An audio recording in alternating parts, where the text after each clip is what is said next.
Good morning, Kirsten. I was just listening to one of the previous live session videos. Thank you. Yeah, you're so diligent. That's a very good sign. Keep doing this. One day, maybe you already have,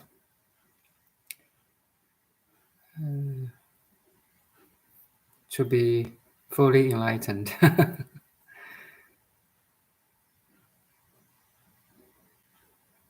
So before we say anything, maybe we sit in a silence, recognize the self.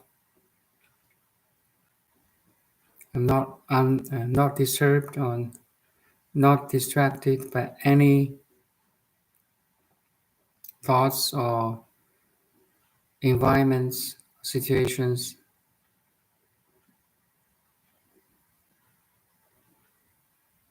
even this conversation. You see, if I use analogy, all this conversation or video is like a pointer, like waves in the ocean. But these waves in the ocean is trying to say, hey, you're not a wave, you are entire ocean. Even this conversation or this type of video is a concession, is a convenient way to pass that information or wisdom.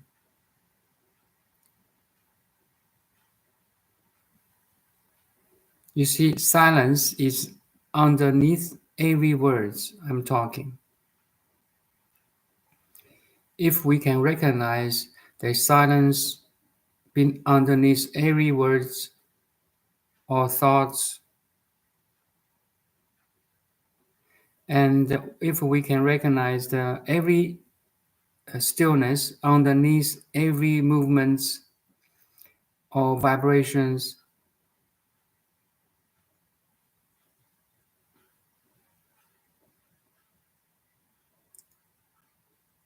then mission completed.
So that's a couple minutes.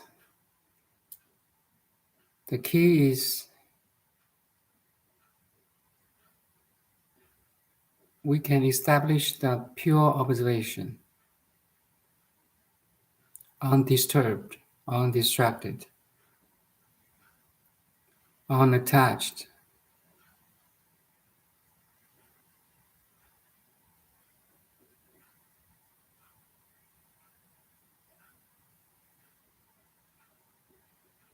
Non-judgmental.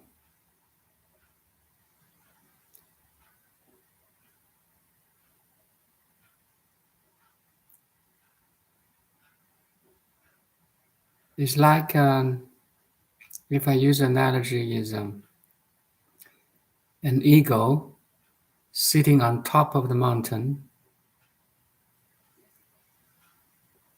observe the fields or forests. Yeah, that bird view underneath, of everything underneath the mountain.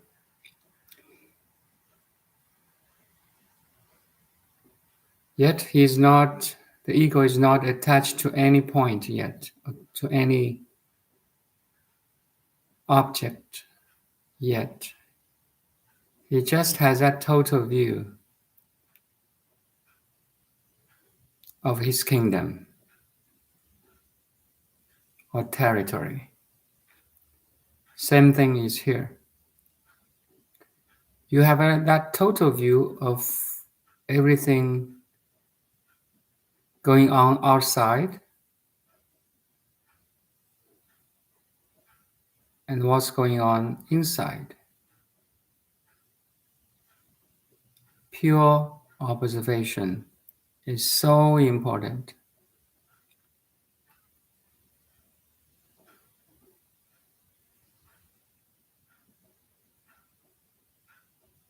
In this pure observation, you may notice the habitual thoughts will come.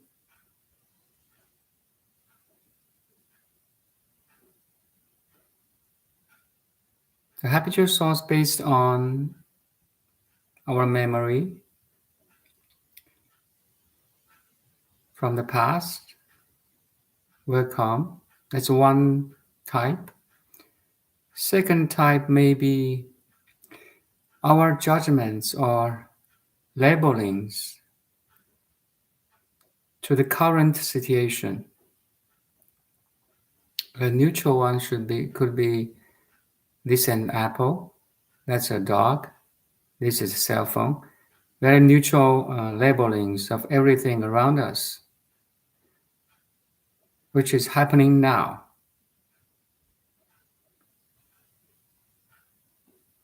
So the first group is coming from our memory from past. Second group of thoughts is coming from now or present. There's a third type of thoughts coming from future. Our expectations, our worries, what will happen badly in the future, all these clear observation are based on the calm of the mind, a serene mind.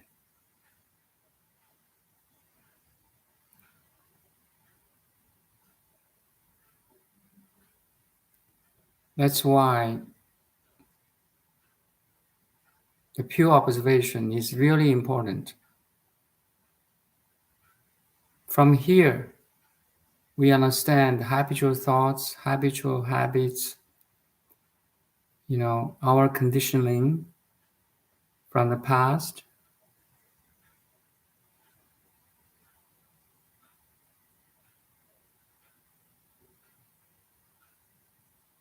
It's like a scientist study an object with a keen interest, or pure observation, and draw a conclusion. Same thing is here.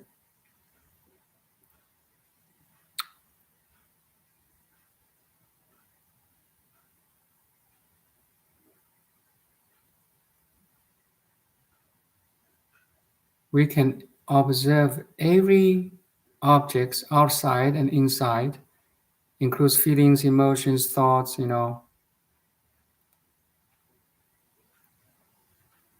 a people, a dog,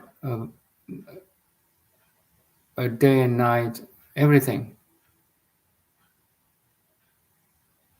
That we have this total picture, a clear, undisturbed, undefiled picture.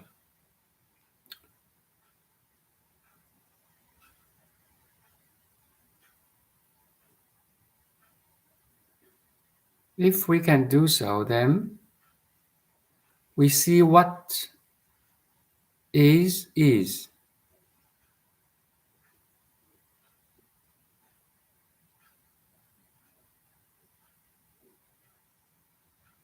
We can establish a pure observation without any interference.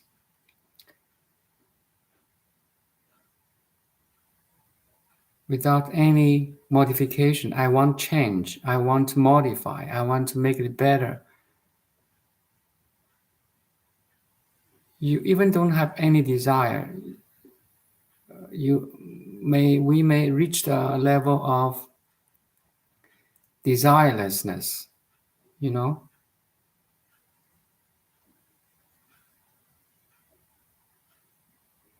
It's so in other words, it's a total letting go. A total letting go.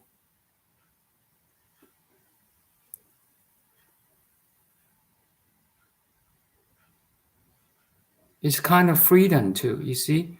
We are freed from the contents of the awareness now. For the first time, maybe, we can really sit quiet and doing nothing and become very content.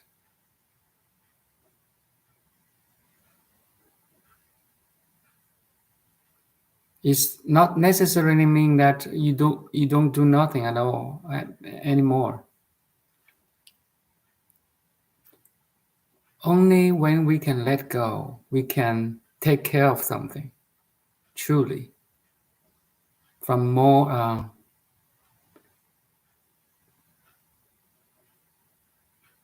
open view.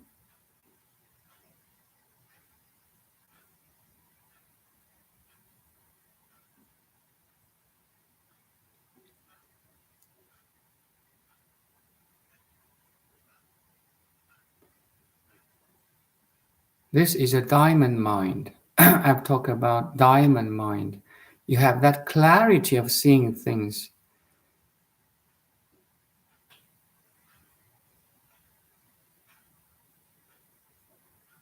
You're not disturbed or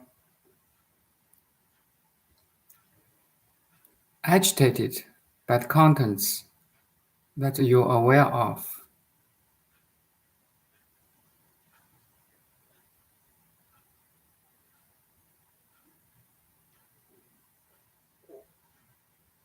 You can see a total picture, yet not agitated or disturbed by any pixel of the picture. You follow? You can see a total picture with great details, yet you're not agitated by the details.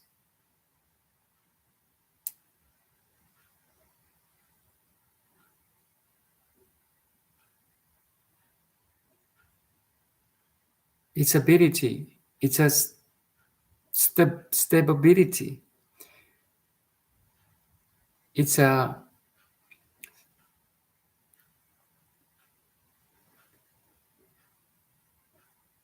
recognition that we are originally peaceful or calm or serene.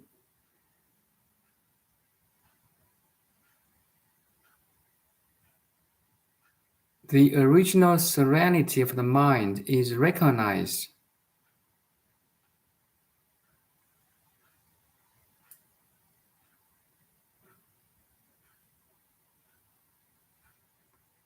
Then from this serenity of the mind, like now you recognize your entire ocean, then you can manifest as a form, as a wave, as a ripple, to help, to care, to love. Use our body language or our uh, skills or professionalism to express your love, care, help in a much stable way.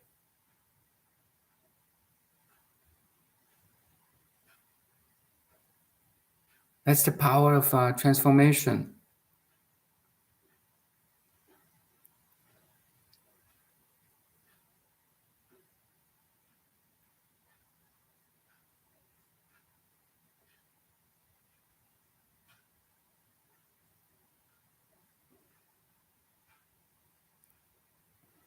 If we really can establish this pure observation, Buddha's teaching is how to say, Buddha's essential teaching kicks in here. On top of this pure observation, Buddha says, okay, what you experience now, I mean, externally, internally, bodily,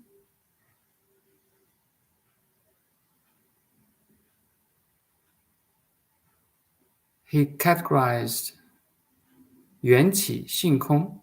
So everything happening around us is illusion. Illusion is not nihilism.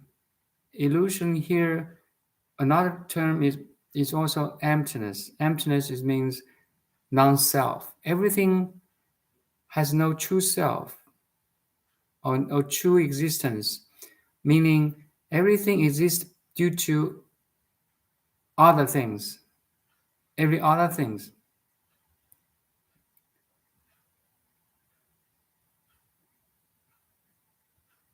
Like, again, I use this cell phone. This cell phone exists due to its manufacture, material, design, engineering, battery, and so on.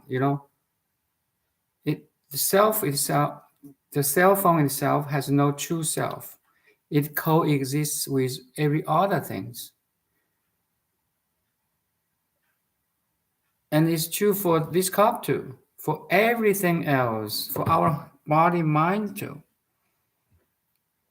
So this insight or wisdom of emptiness is based on the pure observation. You see, samatha and vipassana, serenity of the mind and wisdom. Buddha put all the teachings into two character or words: samatha, vipassana. In Chinese, we say 定, 慧. Calm the mind first, then you see the patterns, the habits, the laws of nature, the laws of ourself, the laws of mind.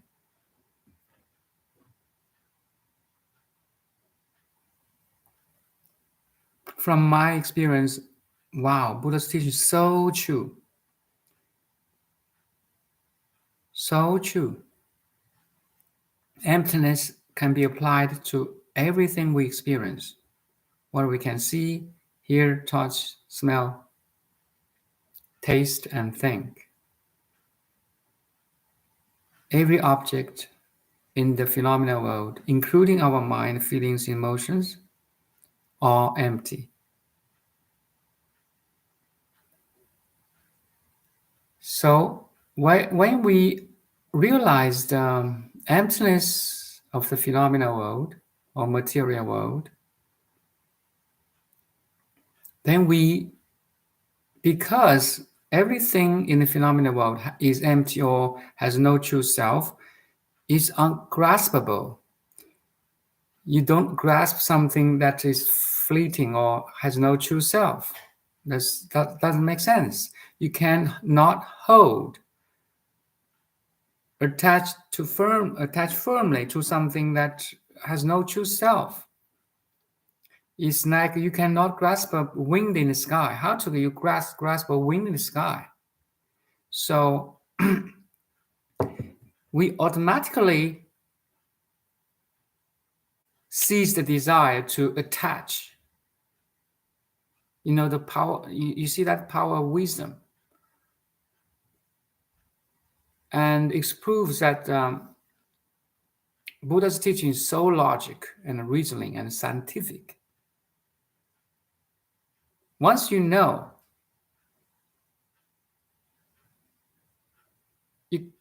we cannot grasp something that has no true self, as same as we cannot grasp a wind in the sky. You stop grasping, you stop attachment. The whole ecosystem collapses automatically based on this wisdom of emptiness, which in return is based on the samatha or serenity of the mind.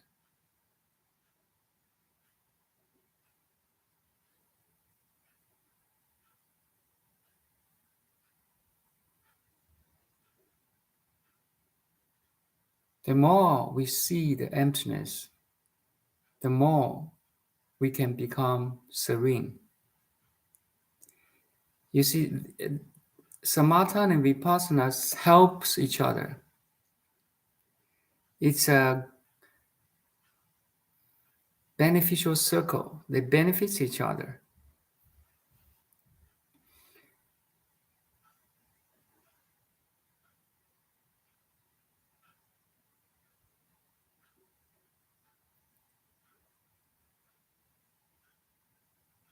Or I could say, samatha is the natural state of the mind.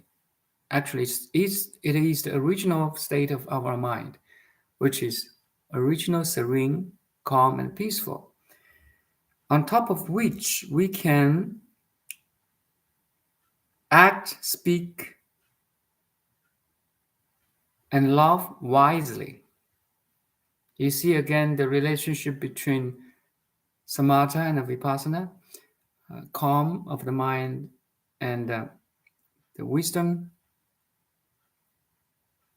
It's a not dead serenity. It's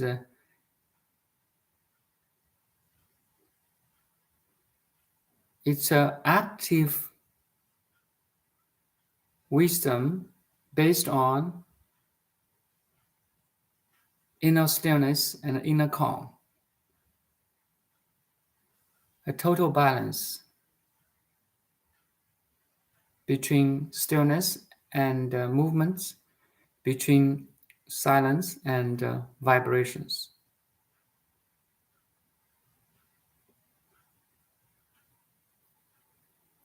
So true. Buddha's teaching is so beautiful.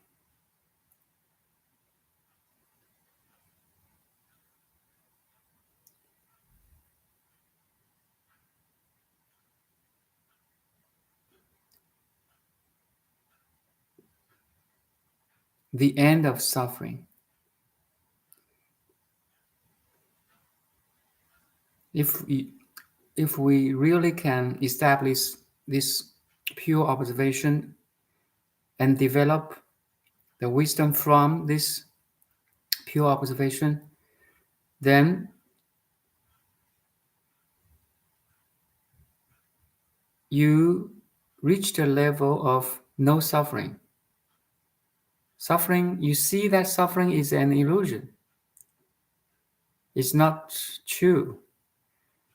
Suffering is due to our conditioning, due to our attachment. I want to change this. I want grasping something. I try to ignore something or resist something.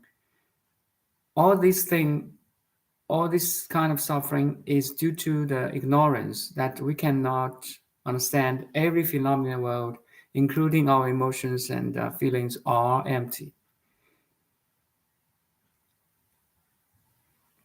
If we can establish that wisdom based on the pure observation, then it's the end of the suffering.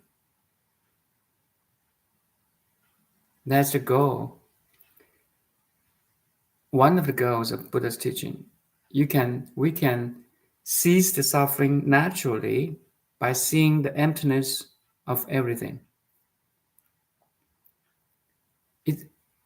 It's an automatic process.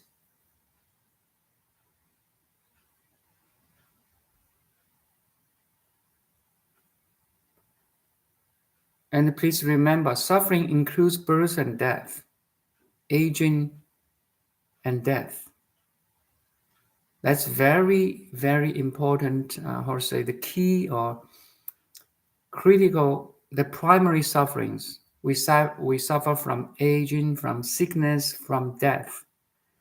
And ladies that give birth to the babies, they suffer from the delivery.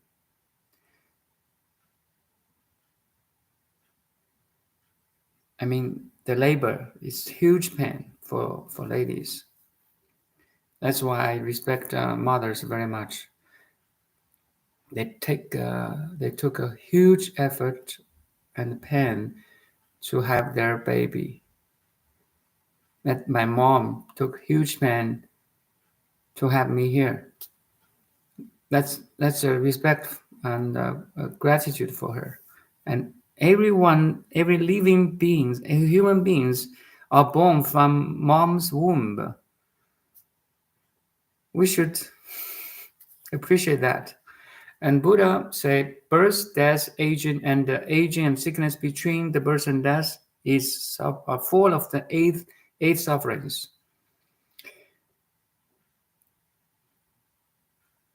If you have this wisdom, we end suffering automatically, which means birth, aging, sickness fundamentally are unreal, untrue. Wow, you see that freedom or liberation.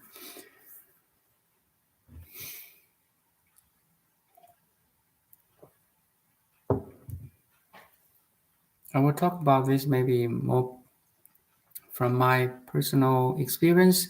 It's like you go to deep sleep, and you wake up again.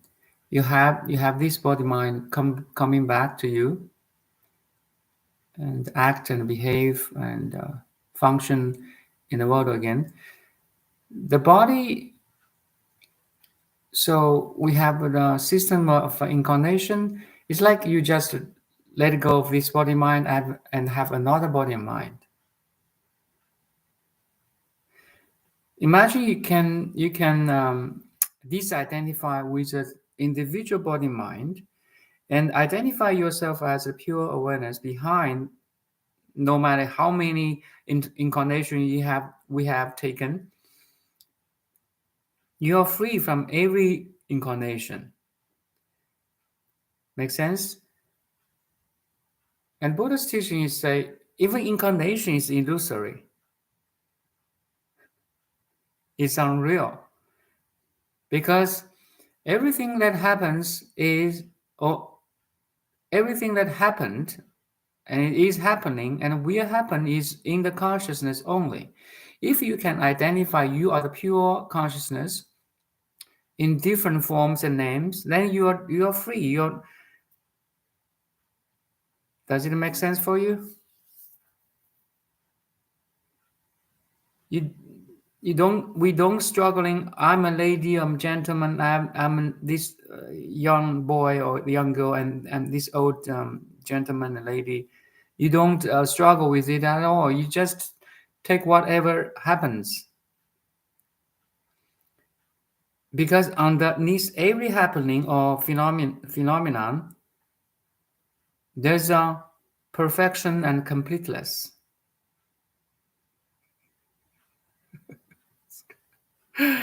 Hopefully, I can explain it fully.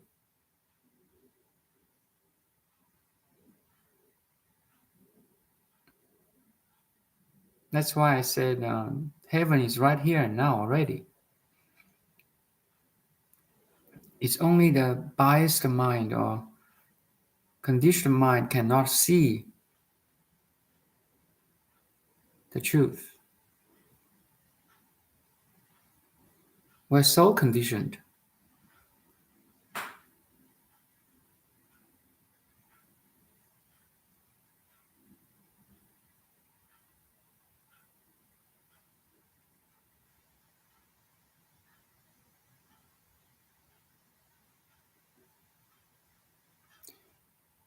But the funny is, once we can see our conditioned mind,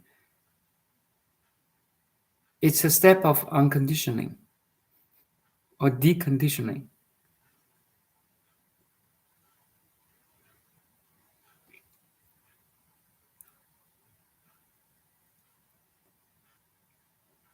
This seeing that we are conditioned is based on the pure observation. You see the power of samatha again? Every time we can see that we are conditioned is a step of deconditioning.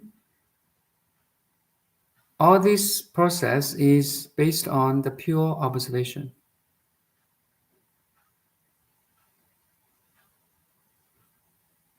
Like a scientist study the behavior of an object or element or atom or whatever he's studying.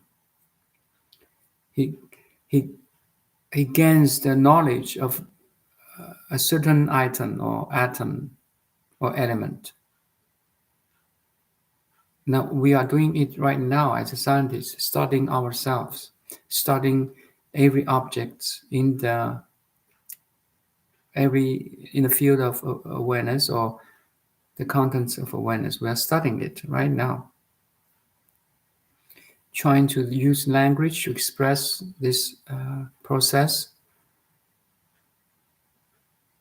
You see how beautiful we are, how we can use language.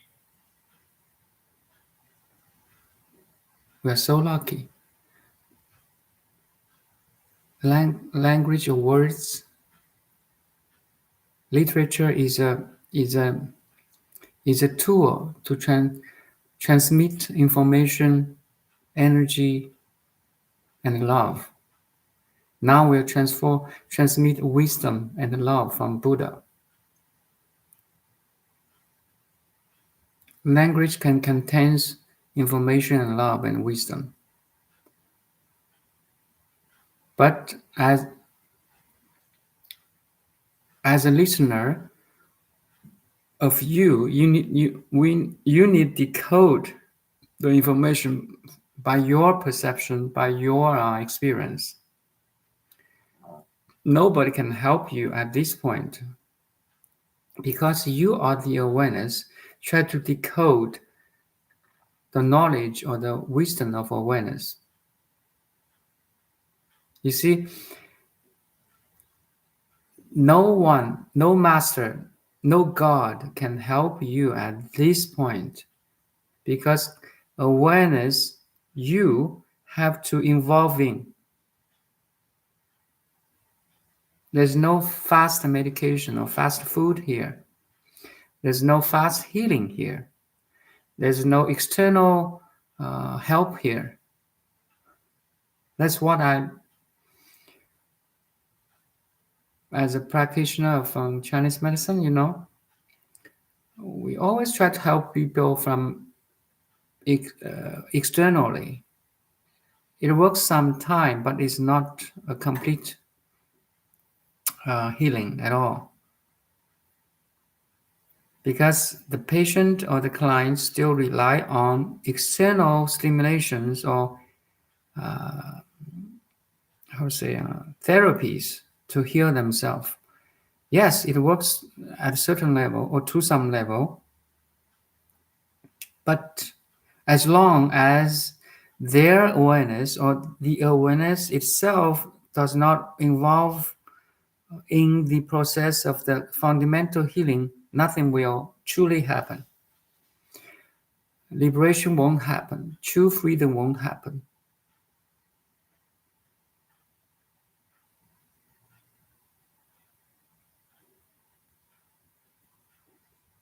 The awareness has to be self-aware and declare, I'm the king of my domain instead of the minds. The thoughts, feelings, emotions. They are my servants. They are not the master. The awareness is the master. Everyone has to declare it by themselves, by the awareness itself. Do you follow, Kirsten? You have to declare, I am the master of myself, not my feelings, emotions, not external surroundings, not my memories. You see that?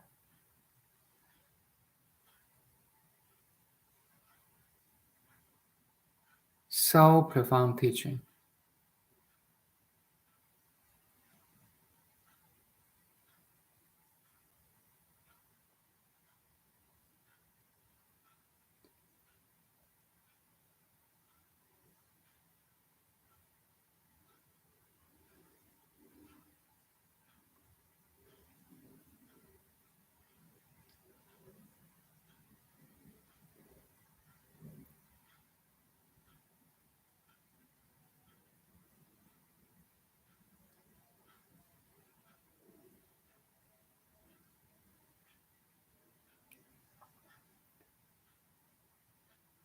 Know the self.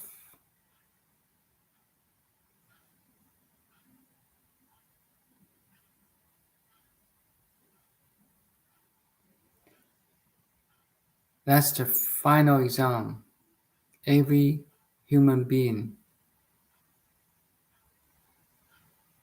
have to pass on planet Earth. Know the self.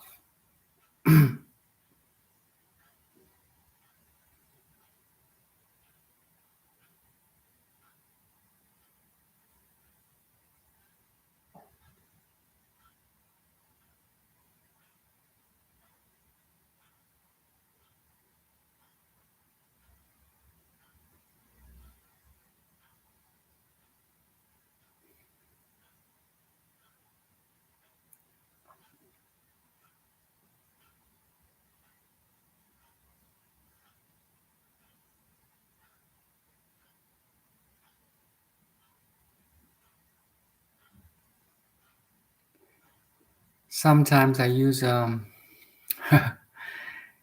just be frankly speaking, I'm a lover of science. So Nassim Haramein said the vacuum fluctuation, a field of void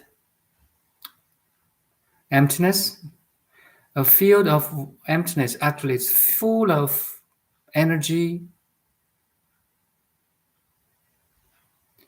Like now, if you look around, if you can see the space instead of objects in the space, the empty space is full of energy. Then what I'm going to say is here. If you can identify yourself as the empty space itself embrace all objects, right? So when I say empty space, actually it includes every object you can see. You can hear every sound you can hear. All objects from the six senses, including the mind, are in this space of emptiness, including the thoughts, feelings, and emotions, okay? Then Nassim Haramein said The empty space itself is not empty at all. It's full of energy. He said, like, if I am right, a cubic center of space contains, if we can use the energy of a cubic center of space, then the energy in this cubic center can sustain the whole planet Earth for thousand years, for whole civilization. You got it? So it's infinite big in such a small empty space. So my point is here, if you identify you on empty space, then actually you're full of energy. And energy equals mc square. That's Einstein's, general relativity. Then energy, matter, and information is one thing actually. Then you're full of energy, information, and matter.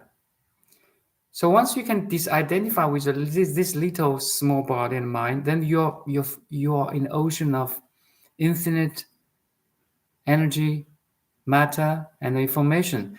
I will add like a love here because love is our human experience.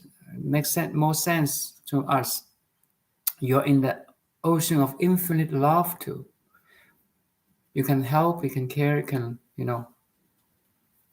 love everything, everyone.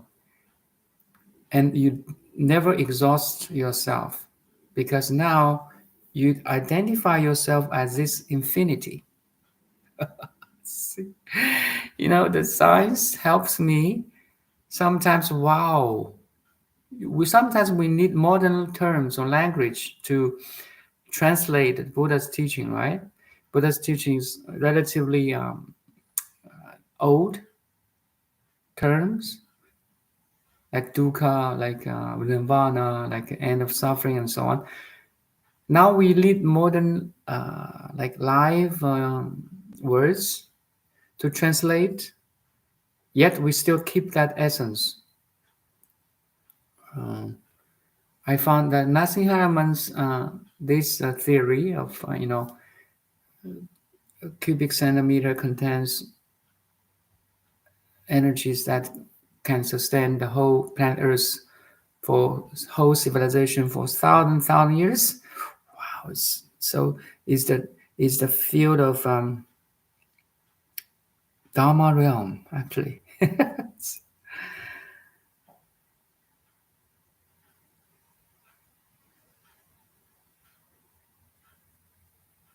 And it becomes my meditation techniques.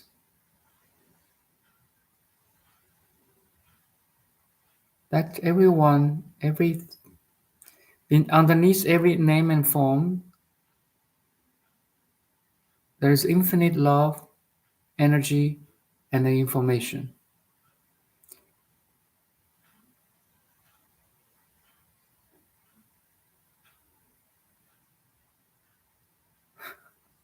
I don't know.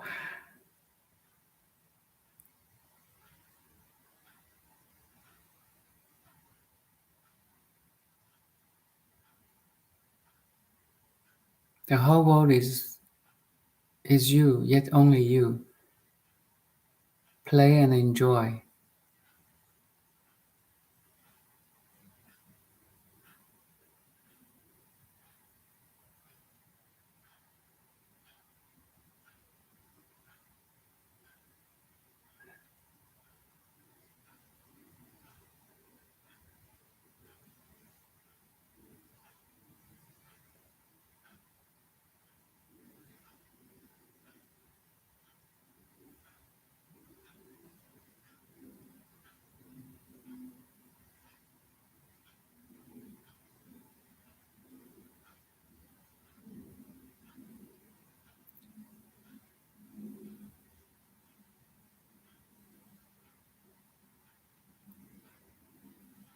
repetition is a key here.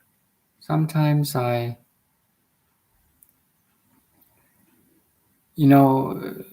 time ago, I said all kinds of different words of try to explain the ultimate truth, like luminosity, like clarity, openness, unlimitedness, infinite big and infinite small. Let the world flow in you. Sorry. All these words is all pointers, yet from past almost few years now, I'm talking or sharing my experience in the YouTube. It's a repetition of all the pointers in different combinations, even though the destination of or the goal is almost same, but the combination of different words are different. There's infinite combinations, I will say. So I repeat myself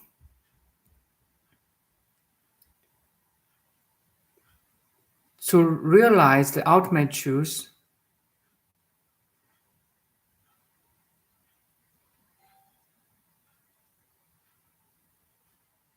Just one sec. There's a ring bell.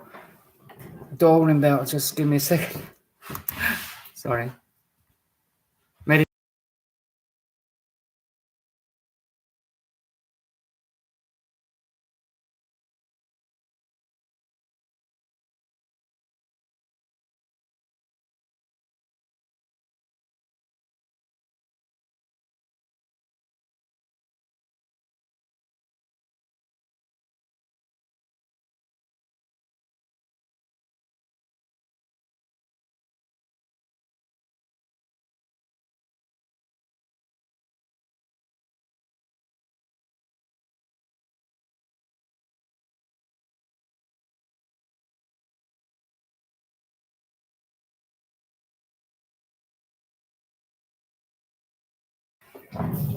Sorry about that. It's a my son's friend trying to ask him to play out.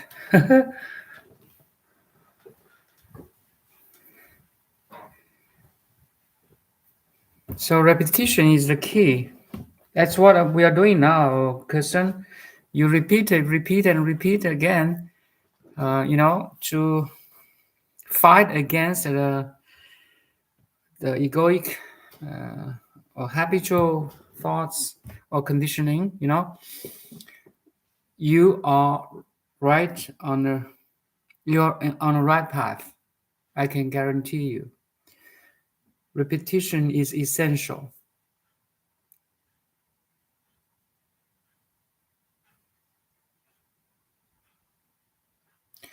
The more we repeat, and in a good sense, in a like a luminosity, like freedom, like liberation, like love, compassion, serenity of the mind. We repeat all these words and practice consistently, something will change. Will definitely change. You will see the picture more clearly. The original face will emerge. That's what I can guarantee. Nothing can beat this. Again, I've said this. Nothing can beat this true understanding of the reality. Yet there's no confliction between the realization and everyday life. No, not at all. It's a balance it's a beautiful balance between the absolute, the true understanding, and the relatives.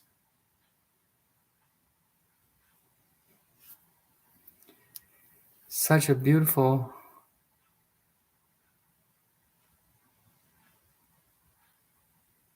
how to say, realization or understanding.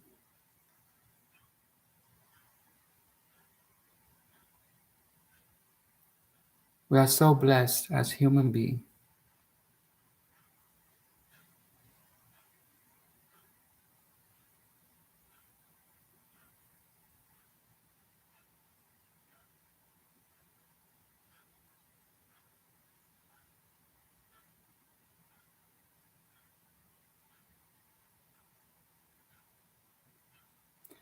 Yes, I agree.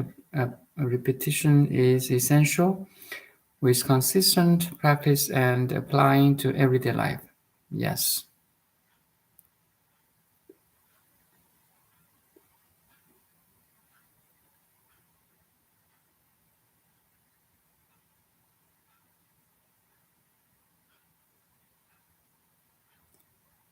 Okay, maybe we can end this session now in silence, which never leaves us.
Thank you. See you next time.